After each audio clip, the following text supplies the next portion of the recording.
5,000-6,000 ವರ್ಷಕ್ಕಿಂತ ಮುಂಚೆ.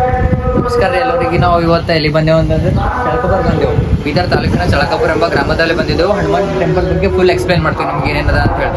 ಇದು ಸ್ಪೆಷಲ್ ಏನದಪ್ಪ ಅಂದ್ರೆ ಇದು ಹನುಮಂತ ಟೆಂಪಲ್ ಮೇಲ್ ಕಳ್ಸ ಇಲ್ಲ. ಹನುಮಂತರ ಗುಡಿಗೆ ಇದಕ್ಕೆ ಫಸ್ಟ್ ಆಫ್ ಆಲ್ ಏನಂದ್ರೆ ಮೇಲ್ ಕಳ್ಸ ಇಲ್ಲ. ಮತ್ತು ಇದು ಭಾಳ ಪುರಾತನವಾದ ಟೆಂಪಲ್ ಅದ. ಈ ಟೆಂಪಲ್ ಹೆಂಗಂದ್ರೆ ಕಟ್ಟಿದಿಲ್ಲ, ಇದು ಮನುಷ್ಯರು ಕಟ್ಟಿದಿಲ್ಲ ಅಂತಿದ್ದು. ಆಗಿನ ಕಾಲದ ರಾಕ್ಷಸರು ಕಟ್ಟಿರ ಅಂತ ಹೇಳ್ತಾರೆ. ಮಗ ಇದಕ್ಕೂ ಎಲ್ಲ ಟೆಂಪಲ್ಗಳಿಗೆ ನೋಡಿರ್ಬೇಕು ನೀವು. ಹರ್ರೊಂದು ಟೆಂಪಲ್ಗಳಿಗೆಲ್ಲ ಕಳ್ಸಿರ್ತಾವ. ಮಗರ್ ಇದು ಈ ಟೆಂಪಲ್ಗೊಂದು ಕಳ್ಸಲ್ಲ. ಯಾಕಿಲ್ಲಪ್ಪ ಅಂದ್ರೆ ಆಗಿನ ಕಾಲದವರು ರಾಕ್ಷಸರು ಕಟ್ಟಿದ್ದು. ರಾಕ್ಷಸರಿಗೆ ಕಟ್ಲಕ್ಕೆ ಹೇಳಿದ್ರು. ರಾಕ್ಷಸರ ಕಡೆ ಕಟ್ಟರು ಒಂದು ನೈಟ್ದಾಗೆಲ್ಲ ಕಟ್ಟಾಯ್ತು. ಪೂರ ಹರ್ರೊಂದು ಎಲ್ಲ ಪೂರ ಗರ್ಭದ ಗುಡಿ ಪೂರ ನೈಟ್ದಾಗ ಕಟ್ಟಾಯ್ತು. ಮಗರ್ ಅವ್ರಿಗೆ ಎಲ್ಲ ಕಟ್ತಾರೆ. ಮಗರ್ ಅದು ಒಳಗಿಂದ ಪೂರ ಗರ್ಭದ ಗುಡಿ ಎಲ್ಲ ಒಳಗಿಂದೆಲ್ಲ ಕಟ್ಟಾಕ್ತಾರೆ. ಮಗರ್ ಮ್ಯಾಲೊಂದು ಬೆಳಗಾಯ್ತದ. ಅದು ಬೆಳಗಾಯ್ತು. ಆ ಕಡೆಯಿಂದ ಅವ್ರಿಗೆಲ್ಲ ನೆನಪಿರ್ಲಿಲ್ಲ ಅಂತ ಅನಿಸ್ತದ. ನೆನಪಿರ್ಲಿಲ್ಲ ಕಡೆ ಹಂಗೆ ಬಿಟ್ರದ. ಇವಾಗ ಭೀ ಹಂಗೆ ಅದ. ಅದು ಇನ್ನೂ ಭೀ ಕಳಸ ಯಾರು ಭೀ ಕೂಡಿಸಿಲ್ಲ. ಮಗರ್ ವರ್ಷಿಗೆ ಒಂದ್ಸರಿ ಝಂಡ ಹಾರಿಸ್ತಾರೆ. ಪೂರ ಒಂದು 33 ಫೀಟಿಂದು ಝಂಡ ಹಾರಿಸ್ತಾರಂತ. ಅದು ಇವಾಗ ಭೀ ಹಾರಿಸ್ತಾರೆ. ವರ್ಷಿಗೆ ಒಂದೇ ಸರಿ ಹಾರಿಸ್ತಾರೆ ಝಂಡ ಅದು. ಮತ್ತು ಏನಪ್ಪ ಅಂದ್ರೆ ನಾವು ಇದು ಮನುಷ್ಯ ಇದು ದೇವ್ರು ಭಾಳ ಪವರ್ಫುಲ್. ನಾವು ಮನುಷ್ಯನಾಗ ಏನು ಭೀ ಇಟ್ಕೊಂಡು ಕೇಳಿದೆವು ಅಂದ್ರೆ 100% ಇದು ಪಕ್ಕ ಆಯ್ತದ. ಯಾವುದರ ರೂಪದಾಗ ದೇವ್ರು ಏನರ ರೂಪದಾಗ ಬಂದು 100% ಹಾಗೆ ಆಯ್ತು, ಕಂಪಲ್ಸರಿ ಆಯ್ತದ ಅಂತ. ಸುಮಾರು 6,000 ವರ್ಷಗಳ ಹಳೆದು ಟೆಂಪಲ್ ಅದ ಇದು, ಗುಡಿ ಅದ. ಮತ್ತು ಇದು ಹೆಂಗಂದ್ರೆ ಗರ್ಭಗುಡಿ ಪೈಲೆ ಕಟ್ಟಿರಿ. ಇವಾಗೆಲ್ಲ ಈಗೀಗೆಲ್ಲ ಕಟ್ಟಿರಿ, ಇದಕ್ಕೆ ಡೆವಲಪ್ ಮಾಡಿಕಾರ. ಪೈಲೆ ಖಾಲಿ ಒಂದು ಗರ್ಭದ ಗುಡಿನೇ ಇತ್ತು. ಮತ್ತು ರಾಮಾಯಣಕ್ಕೂ ಮತ್ತು ಇದು ಹನುಮಾನ್ ಟೆಂಪಲ್ಗೂ ಭಾಳ ಲಿಂಕ್ ಅದ. ಹೆಂಗಪ್ಪ ಅಂತಂದ್ರೆ ರಾಮ ಲಕ್ಷ್ಮಣ ಸೀತೆಗೆ ಹುಡ್ಕೋದು ಹೋಗೋಕರಿಗೆ ಇದೇ ಹಾದಿ, ಇದೇ ಊರಿನಾಗ ಚಳಕಾಪುರ ಎಂಬುದು ಒಂದು ಪೈಲೆ ಫಸ್ಟ್ ಕಾಡಿತ್ತು. ಅಂತ ಮೊದಲ ಪೈಲೆ ಕಾಡಿತ್ತು. ಕಾಡಿನಾಗ ಇಬ್ಬರು ದಂಪತಿ ವಾಸ ಮಾಡಿದ್ರು. ಚಾಳುಕ್ಯ ದೇವಿ ಮತ್ತು ಚಾಳಿಕಾಸುರ ಇಬ್ಬರು ದಂಪತಿಗಳು ವಾಸ ಮಾಡಿದ್ರು. ಹಂಗಾದ್ರೆ ಚಾಳುಕ್ಯಾಸುರ ಭಾಳ ಕಠೋರವಾದ ಮನುಷ್ಯ ಇದ್ದನು. ಆ ಕಠೋರವಾದ ಮನುಷ್ಯ ಇದ್ದನು. ಮತ್ತು ಚಾಳುಕ್ಯ ದೇವಿ ಹರಿಯ ಭಕ್ತಿಯಾಗಿದ್ದಳಕಿ. ಅವರ ಭಕ್ತಿಲಿಂದ ಮತ್ತು ಈ ಪೂರಾ ಟೆಂಪಲ್ದು ಗುಡಿದು ಪೂರಾ ಎಲ್ಲ ಹಿಸ್ಟ್ರಿ ಅವರು ಇಲ್ಲಿಂದ ಈಗ ನೆಕ್ಸ್ಟ್ ಗುರುಗಳು ಹೇಳ್ತಾರೆ ಇವರು. ಶ್ರೀ ಕ್ಷೇತ್ರ ಹನುಮಾನ್ ದೇವಸ್ಥಾನ ಚಳಕಾಪುರ, ತಾಲೂಕಾ ಭಾಲ್ಕಿ, ಜಿಲ್ಲಾ ಬೀದರ್, ರಾಜ್ಯ ಕರ್ನಾಟಕ. ಇದು ಏನಪ್ಪಾ ಅಂದ್ರ ಈ ಆಂಜನೇಯ ಸ್ವಾಮಿ ಸುಮಾರು 5,000-6,000 ವರ್ಷಕ್ಕಿಂತ ಮುಂಚಿನ ಗುಡಿ ಅಂತ ಹೇಳ್ತಾರೆ. ಇದು ಸ್ವಯಂಭೂ ಆದಂತ ಮೂರ್ತಿ, ಯಾರು ಸ್ಥಾಪನಾ ಮಾಡಿಲ್ಲ. ಇದು ಏನಪ್ಪಾ ಅಂದ್ರೆ ರಾಮ ಯಾವ ಸೀತಾ ಶೋಧ ಮಾಡ್ತಾ ಬಂದಿರು, ತಿಳಿಸ್ತದ. ಸೀತಾ ಶೋಧ ಮಾಡ್ತಾ ಬಂದಿರು, ಆವಾಗ ಇಲ್ಲಿಗೆ ಬಂದಿರಂತ ರಾಮ ಮತ್ತು ಲಕ್ಷ್ಮಣ. ಇಲ್ಲಿ ಚಾಳಕಾಪುರ ಹೆಸರಲ್ಲಿ ಚಾಳಿಕಾದೇವಿ ಕಾರಣ.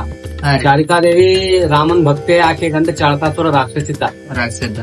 ಸೀತಾ ಶೋಧ ಅಂದ್ರೆ ಸೀತಾ ಹುಡ್ಕೋತಾ ಇಲ್ಲಿ ಬಂದರಂತ ರಾಮ ಲಕ್ಷ್ಮಣ. ಬಂದ ನಂತರ ಚಾಳಿಕಾದೇವಿ ರಾಮನ್ ದರ್ಶನ ಮಾಡ್ಬಿಟ್ರು.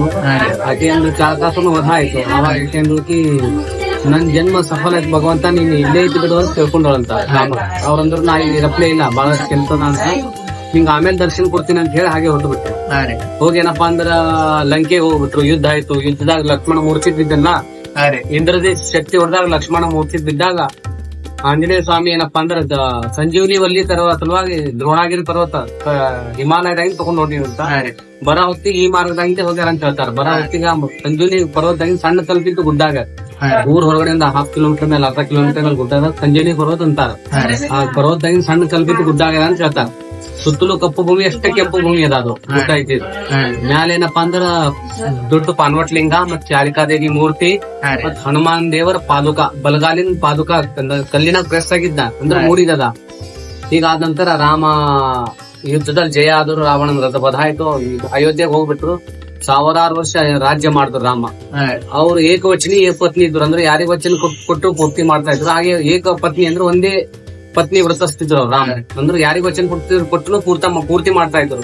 ಅವ್ರ ಅಂತಕಾಲ ಬಂತು, ಸಮಯ ಬಂತು. ಅವರು ಇಲ್ಲಿಂದ ಅವತಾರ ಮುಗಿತಾ ಬಂದಾಗ ಅವ್ರಿಗೆ ನೆನಪು ಬಂತದ್ದು, ನಾ ಯಾರಿಗ ವಚನ ಕೊಡ್ತೀನಿ, ಚಾಳಿಕಾದೇವಿಗೆ ವಚನ ಕೊಡ್ತೀನಿ, ನಾ ಈಗ ಹೋಗಕ್ ಆಗಂಗಿಲ್ಲ ಅಂತ ಹೇಳಿ ಹನುಮಂದೇವ್ರಿಗೆ ಕಳ್ಸ್ಬಿಟ್ರಂತ. ನೀವ್ ಹೋಗಕ್ಕೆ ನಾ ಮುಂದಿನ ಅವತಾರದಾಗ ಬರ್ತೀನಂತ. ಇಲ್ಲಿ ಹನುಮಂದೇವ್ರ ಗುಟ್ಟದ ಮೇಲೆ ಚಾಳಿಕಾದೇವಿ ಜ್ಞಾನ ಮಗನ ಇದ್ದಾಗ ಬಂದ್ ಹೇಳಂತ, ನಾ ರಾಮನ್ ನೋಡ್ತಿದ್ದೀನಿ, ಈ ಅವತಾರದಾಗ ಬರಲಿಲ್ಲ, ಮುಂದಿನ ಅವತಾರದಾಗ ರಾಮ ಸೀತಾ ಬರೋರಿದ್ದಾರ ಅಂತ ಹೇಳುದು ಅಂತ. ಯಾಕೆಂದ್ರಂತ ಅವ್ರು ಬರ್ತಾರೋ ಇಲ್ಲ ಯಾರಿಗ ಗೊತ್ತು. ಇಲ್ಲೇ ಇದ್ದು ಬಿಡು ಅಂದ್ರೆ ಅವ್ರು ಡೆಫಿನೇಟ್ ಬರ್ತಾರ ಅಂತ ಕೇಳ್ಕೊಂಡು ಹೇಳ್ಬಿಟ್ಟು ನಾ ಇದ್ದೇ ನಿಂತು ಬಿಡ್ತೀನಿ, ಇಲ್ಲಿ ನೀ ನಂಗೆ ಸ್ಥಳ ಜಾಗ ತೋರಿಸ್ಬಿಡು ಅಂದ್ರೆ. ಇದು ಒಂದ್ ರಾತ್ರಿದಾಗ ಕಟ್ಟಿದ ಗುಡಿ ಇದೆ. ಇದು ಹೇಮಾಡ್ಬಂತಿ ಅಂತ. ಈ ಗುಡಿ ಕಲಶ ಇರಂಗಿಲ್ಲ, ಶಿಖರ ಇರಂಗಿಲ್ಲ, ಗರ್ಭಗೃಹ. ಆ ರೀತಿ ಒಂದ್ ರಾತ್ರಿದಾಗ ಕಟ್ಟಿದ ಗುಡಿ ಇದೆ. ಕಳಸ ಇರಂಗಿಲ್ಲ, ಶಿಖರ ಅಂತ ಗರ್ಭಗುಡಿ. ಆ ರೀತಿ ಒಂದ್ ರಾತ್ರಿದಾಗ ಕಟ್ಟಿದ ಗುಡಿ ಇದೆ. ಇದು ಹೇಮಾಡ್ಬಂತಿ ಅಂತ. ಅತಿ ಜಾಗ ಇದು ಫುಲ್ ಆಯ್ತಂತ ಜಾಗ ತೋರಿಸಿದ್ರು, ಇಲ್ಲಿ ಹೋಗಿ ನಿಂತ್ಕೊ ಅಂತಂದ್ರೆ ಅಲ್ಲಿಂದ ಉಡ್ಡಾಣ ಜಂಪ್ ತಗೊಂಡ್ ಬಂದು ನಿಂತು ಬಿಟ್ರು ಅಲ್ಲಿ ಗುಡ್ಡದ ಮ್ಯಾಲ ಬಲ್ಗಾಲಿನ ಕಲ್ಲಿನ ಮ್ಯಾಲ ಮೂಡಿ ಪಾದಕ ಅದ ಬಲ್ಗಾಲಿ ಗುಡ್ಡದ ಮ್ಯಾಲ ಇವಾಗೂ ಹೋಗಿ ನೋಡ್ಬೋದು. ಅದಾದ ನಂತರ ಹನುಮಂತೇವ್ರು ಇಲ್ಲೇ ಇದ್ದು ಬಿಟ್ರು. ಮುಂದಿನ ಅವತಾರ ರಾಮ್ ಸೀತಾ ಆತ್ಮಾರಾಮ್ ಅಂಬಿಕಾ ಅಂತ ಅವತಾರ ತಗೊಂಡು ಇಲ್ಲಿ ಬಂದು ಹನುಮಂತೇವ್ರು ಸೇವಾ ಮಾಡ್ಬಿಟ್ರು. ಹನುಮಂತೇವ್ರು ಸೇವಾ ಮಾಡಿದ್ರು. ಸೇವಾ ಮಾಡಿನಪ್ಪ ಅಂದ್ರ ಇಲ್ಲಿ ವರ್ಷನಾಗ ಇರ್ತೈತಿ ಉತ್ಸವ, ಜಾತ್ರೆ ಆಗ್ತದೆ 6 ತಿಂಗಳಿಗೊಮ್ಮೆ. ಹನುಮಾನ್ ಜಯಂತಿ 1 ದಿವಸ, ದೀಪಾವಳಿಯಲ್ಲಿ 3 ದಿವಸ. ದೀಪಾವಳಿಲಿ ಯಾಕೆ ಮಾಡ್ತೀವಿ ಅಂದ್ರೆ ದೀಪಾವಳಿಲಿ ಎಲ್ಲಾ ಮತ್ತೆ ಅಂಬಿಕಾದೇವಿ ಸೀತಾ ಏನಿದ್ರು ಆಕೆ ಮಕ್ಕಳು ಏನು ಇದ್ದಿಲ್ಲ, ಗಂಡ ಹೆಂಡತಿ ಬರೀ ಇದ್ರು, ಮಕ್ಕಳಾಗಿದ್ರು. ಆಕಿ ಎಲ್ಲರ ಮನ್ಯಾಗ ದೀಪಾವಳಿ ಆಚರಣೆ ಮಾಡೋದ್ ನೋಡಿ, ಎಲ್ಲಾ ಹುಡುಗರು ಆಚರಣೆ ಮಾಡೋದ್ ನೋಡಿ ಎಲ್ಲರ ಮನ್ಯಾಗ ಸಣ್ಣ ಸಣ್ಣ ಹುಡುಗರು ದೊಡ್ಡರೆಲ್ಲ ದೀಪಾವಳಿ ಆಚರಣೆ ಮಾಡ್ತಾ ಇರ್ತಾರ. ನನ್ನ ಮಕ್ಕಳಿಲ್ಲ ಅಂತ ಅಳ್ತಾ ಕೂತ್ಕೊಳಂತ ಸೀತಾ ಮಾತಾ ಅಂದ್ರೆ ಅಂಬಿಕಾದೇವಿ. ಅವಾಗ ಹನುಮಂದಿರ ಅಂದ್ರೆ ಯಾಕೆ ಅಳ್ತಾ ನಾನ್ ನಿಮ್ ಕೂಸಿದ್ದೀನಿ ಅಂತ 3 ದಿವಸ ಆಡ್ಯಾರಂತ. ಅದ್ರ ಸಲುವಾಗಿ ಜಾತ್ರೆ ಮಾಡ್ತೀವಿ 3 ದಿವಸ. ಅಮಾವಾಸ್ಯೆ, ಪಾಡ್ಯ, ಭಾವ ಬಿದಿಗೆ ಅಂತ, ಯಮತ್ ಬಿದಿಯ ಭಾವ ಬೀಜ್ ಅಂತ. ಅವತ್ತಿನ ದಿವಸ ಬಲಿ ಪಾಡ್ಯ ದಿವಸ ಜೆಂಡಾ ಇರುತ್ತೇವೆ. ಈ ಗುಡಿಗೆ ಶಿಖರ್ ಇಲ್ಲಲ್ಲ, ಅದ್ರ ಸಲುವಾಗಿ ಜೆಂಡಾ ಇರ್ತೇವೆ. 11 ಗಜ ಅಂದ್ರೆ 33 ಫೀಟಿನ ಜೆಂಡಾ ಅದಾವ. 33 ಫೀಟ್ 11 ಗಜ ಅಂದ್ರೆ 33 ಫೀಟಿಂದ ಆಗ್ತದೆ ಜೆಂಡಾ. ವರ್ಷಕ್ಕೆ ಒಂದ್ಸತಿ ಹೊಸ ಜೆಂಡಾ ಇರ್ತೇವೆ ಬಲಿ ಪಾಡ್ಯ ದಿವಸ. ಈ ರೀತಿ ಏನಪ್ಪಾ ಅಂದ್ರೆ ಹನುಮಂತೇವ್ರು ಇಲ್ಲೇ ಇದ್ಬಿಟ್ರು. ಬಹಳ ಪವರ್ಫುಲ್ ಹನುಮಂತೇವ್ರು. 3 ಸತಿ ದಿಕ್ಕಾಲ್ ಪೂಜೆ ಆಗ್ತದ. ನಸರಿನ ಕಾಕಡ ಆರತಿ 6 ಗಂಟೆಗೆ ಬಾಲವಸ್ಥೆ. ಮಧ್ಯಾಹ್ನ ಈಗೇನ ಆಯ್ತಲ್ಲ, ಮಧ್ಯಾಹ್ನ ಅಲಂಕಾರ ಆದ ನಂತರ ಯೌವನವಸ್ಥೆ 12 ಗಂಟೆ 12:30 ಆಗ್ತೇವೆ ಯೌವನವಸ್ಥೆ. ಮತ್ತೆ ರಾತ್ರಿ 9 ಗಂಟೆಗೊಮ್ಮೆ ಆಗ್ತೈತ. ವೃದ್ಧಾವಸ್ಥೆಯಲ್ಲಿ ದೇವರು ಕಾಣಿಸ್ತಾನೆ, ಮುಖದ ಮೇಲೆ ಅರ್ತಿ ಕಡೆ ತೇಜ್ ಕಾಣಿಸ್ತಾರೆ. ಈ ರೀತಿ ಹನುಮಂತ ಔರಂಗಜೇಬ್ನು ಬಂದೆ ಅಂತ, ರಜಾಕಾರ್ನು ಬಂದ್ ಹೋಗ್ಯಾರ. ರಜಾಕಾರ್ನು ಬರ್ಬೇಕಂತ 19 ನಮ್ದೆಲ್ಲ ಹೈದರಾಬಾದ್ ಕರ್ನಾಟಕ ಸ್ಟೇಟ್ ಅಲ್ಲ, ನಿಜಾಮ್ ಸ್ಟೇಟ್, ಅವ್ರದ್ದು ಬಹಳ ಅವಳಿ ಇತ್ತು ರಜಾಕಾರ. ಅಂದ್ರೆ ಊರೊಳಗೆ ಹೋಗೋದು, ಹಿಂದೂ ಮಂದಿಗೆಲ್ಲ ಕೊಲೆ ಮಾಡೋದು ಮಾಡ್ತಾ ಇದ್ರು. ಅವ್ರೇನಪ್ಪಾ ಅಂದ್ರೆ ಹಳಿಕೆರದಲ್ಲ, ಇಲ್ಲಿ ನೆಕ್ಸ್ಟ್ ಹಳಿಕೆರದ ಅಲ್ಲೆಲ್ಲ ಡೇರಾ ಹಾಕ್ಬಿಟ್ಟು ನಾಳೆ ಮುಂಜಾನೆ ಹೋಗೋಮಂತ ಪ್ಲಾನ್ ಹಾಕ್ಬಿಟ್ಟು ಸಿಮಿ ಮೇಲೆ ಬಂದರಂತ. ಸಿಮಿ ಮೇಲೆ ಬಂದಿಗೆ ಸುತ್ತಲೂ ಎಲ್ಲ ಕೋಡಂಗಿಗಳು, ಕಪ್ಪು ಮುಖ ನಾವು ಕೋಡಂಗಿ ಅಂತೇವ್. ಸುತ್ತಲೂ ಎಲ್ಲ ಕೋಡಂಗಿಗಳು ಸುಮಾರು 8 ದಿವಸ ಇದ್ದು ಅಂತ ನಮ್ಮ ಮುತ್ಯ ನಮ್ಮ ಅಪ್ಪರೆಲ್ಲ ಹೇಳ್ತಾ ಇದ್ರು. ನಾವು ನೋಡಿದೇವ್ ಅಂತ ದೊಡ್ಡ ಕೋಡಂಗಿದ್ದು ಅಂತ. ನಮ್ಮ ಮುತ್ಯರೆಲ್ಲ ಫ್ರೀಡಮ್ ಫೈಟರ್, ಮಿಲಿಟರಿದಾಗ ಹೋಗಿ ಬಂದಿದ್ರು. ನಮ್ ಚಿಕ್ಕ ತಾತ ಸಣ್ಣ ಮುತ್ಯ ಅವರೆಲ್ಲ ಹೇಳ್ತಾ ಇದ್ರು. ನಾವೆಲ್ಲ ನೋಡಿ ಆ ಟೈಮಿಗೆಲ್ಲ ಫೈಟ್ ಮಾಡ್ಯಾರ, ಫ್ರೀಡಮ್ ಫೈಟರ್ ಅವರೆಲ್ಲ. ಅವರೆಲ್ಲ ನಮ್ಮ ಮುತ್ತಜ್ಜಿ ಇದ್ರು, 100 ವರ್ಷ ಇದ್ದು, 100 ವರ್ಷ ಆಗಿದ್ದು ಅವ್ರನ್ನ ಹೇಳ್ತಿದ್ರು. ನಾನ್ ನೋಡಿಲ್ಲ ಅಂತ ಹೇಳ್ತೀನಿ. ನಮ್ಮ ಮುತ್ತಜ್ಜಿ ಅಂದ್ರೆ ನಮ್ಮ ಮುತ್ಯ ಅಂದು ತಾಯಿ, ಅವ್ರೆಲ್ಲ ನೋಡಿದ ಅಂತ ಹೇಳ್ತಿದ್ರೆಲ್ಲ. ಔರಂಗಜೇಬ್ನು ಬಂದ್ ಏನಪ್ಪಾ ಅವ್ನ ಮೂರ್ತಿಗಳು ಹೊಡಿತಾಗ್ತಾ ಇದ್ರಲ್ಲ. ಇಲ್ಲಿ ಬಂದು ಜಿಂದಾದಿಲಿ ಅಂದ್ರೆ ಜೀವಂತ ಇದ್ದಾನಂತ ಹೆಂಗ್ ಕೇಳಿನಂತ ಅವ್ರಂಗೆ. ಇಲ್ಲಿ ಬಂದ್ ಕೈ ಮೇಲೆ ಹೊಡೆದ್ಬಿಟ್ಟ, ಬಲಗೈ ಮೇಲೆ ಏನೋ ಮಾರ್ತದ, ಕವಚ ಹಾಕ್ಬಿಟ್ಟು ಕಾಣಿಸಂಗಿಲ್ಲ. ಬೆಳಿಗ್ಗೆ ಹೊತ್ತು ಬಂದ್ರೆ ಕಾಣಿಸ್ತದ. ಕಿರಿ ಬರಲು ತೆಗ್ಬಿಟ್ಟಿನ ಮೇಲೆ ಹೊಡೆದ್ರೆ ಅದ್ರಂಗ್ ಬ್ಲಡ್ ಬರ್ಲಿ ಶುರು ಆಯ್ತು, ಬಿಟ್ಕೊಟ್ಟು ಹೋಗ್ಬಿಡ್ತಾವ ಅವ್ರಂಗೆ. ಇನ್ನೂ ಮಾರ್ಕದ ಕೈ ಮೇಲೆ. ಇದು ಸಂತರ ಭೂಮಿ, ಸಿದ್ಧಾರೂಢರ ಹುಟ್ಟಿದ ಜನ್ಮಸ್ಥಳ ಇದೆ ಜಾಗಪುರ. ಅವ್ರ ಕರ್ಮಸ್ಥಳ ಹುಬ್ಬಳ್ಳಿ. ಬಹಳಷ್ಟು ಸಂತರು ಏನಪ್ಪಾ ಅಂದ್ರೆ ಜನ್ಮಸ್ಥಳ ಇದೆ. ಇಲ್ಲಿ ಮಾಡಿಕೊಂಡು ಅಂತಿದ್ದಾರೆ ಹನುಮಾವ್ರ ಹತ್ರ. ಅವ್ರನ್ನು ಇಲ್ಲಿಗೆ ಬಂದ್ ಅವ್ರಿಗೆ ಸಾಕ್ಷಾತ್ಕಾರ ಆಗಿದೆ. ಅವ್ರು ಬರ್ದಿದ್ ಭಜನೆ ಇದೆ, ಡೈಲಿ ಅವ್ರು ಬರ್ದಿದ್ ಭಜನೆ ಮಾಡ್ತೀವಿ ನಾವು. ಸುಮಾರು 200 ವರ್ಷದ್ದು ಅವ್ರು ಅವಾಗ ಬರ್ದ್ ಹೋಗ್ಯಾರ. ಅವತ್ತಿಂದ ಇವತ್ತಿನ ದಿನ ಕಂಟಿನ್ಯೂ ಚಾಲು ಅದ. ತ್ರಿಕಾಲ ಪೂಜಾನು ಕಂಟಿನ್ಯೂ ಚಾಲು ಅದ.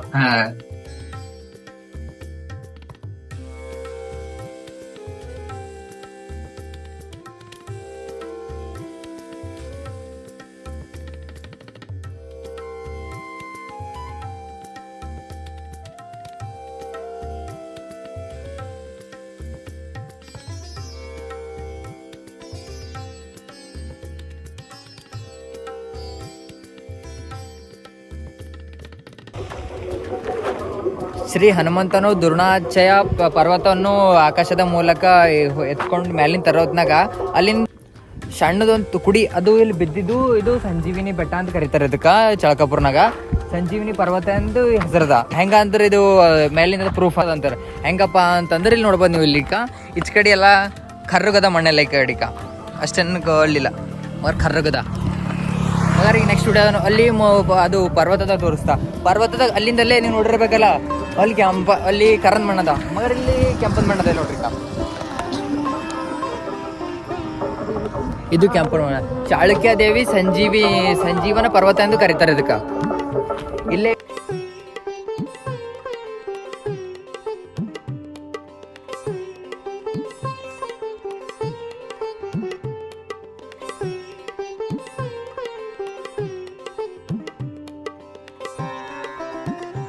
ಚಾಳುಕ್ಯ ದೇವಿ ಇಲ್ಲಿ ಮೇಲಿರ್ತಾಳೆ. ಚಾಳುಕ್ಯ ದೇವಿ ಮೇಲೆ ಇಲ್ಲಿ ಜ್ಞಾನ ತಪಸ್ಯ ಕೊಡ್ತಾರ. ತಪಸ್ಯ ಕುಂತಿನಾಗ ಹನುಮಂತ ಡೈರೆಕ್ಟಾಗಿ ಇಲ್ಲೇ ಬಂದು ಭೇಟಿ ಆಯ್ತಾನ.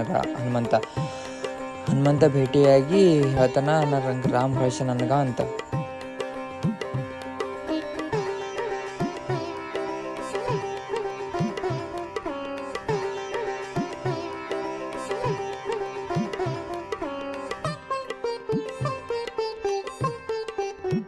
ಬೆಟ್ಟ ಮೇಲೆ ವ್ಯೂ ನೋಡ್ರಿ ಹೆಂಗದಲ್ಲಿ.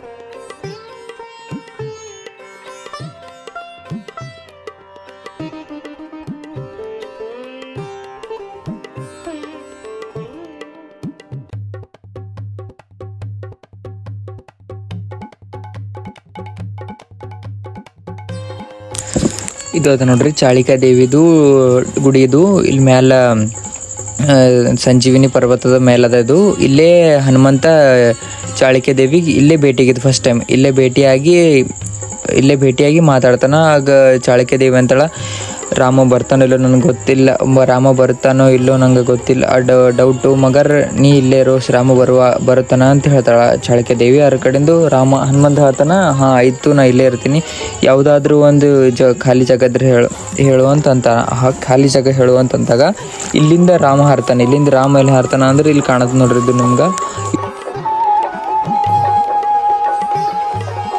ಇಲ್ಲಿಂದ ಹಾರಿ ಹನುಮಂತ ಮತ್ತು ಇಲ್ಲಿ ಡೈರೆಕ್ಟಾಗಿ ಈ ಗುಡಿದಾಗ ಇಲ್ಲೇ ಬಂದು ನಿಂದಿರ್ತಾರೆ. ಇಲ್ಲೇ ಬಂದು ನಿಂತಿನಾಗ ಇಲ್ಲೇ ಗುಡಿ ಕಟ್ತಾರೆ. ಇದು ರಾಕ್ಷಸರು ಅವ್ರದ್ದು ನೆನಪಿನ ಸಲಂಕ ಇಲ್ಲಿ ನೆನಪಿರಬೇಕು ಮತ್ತು ಇಲ್ಲಿಂದ ಊರಿನ ಜನಗಳಿಗೆಲ್ಲ ಒಳ್ಳೇದಾಗಬೇಕಂತೇಳಿ ಇಲ್ಲೇ ಗುಡಿ ಕಟ್ತಾರೆ. ಒಂದು ನೈಟ್ದಾಗ ಕಟ್ಟಿದ್ದು.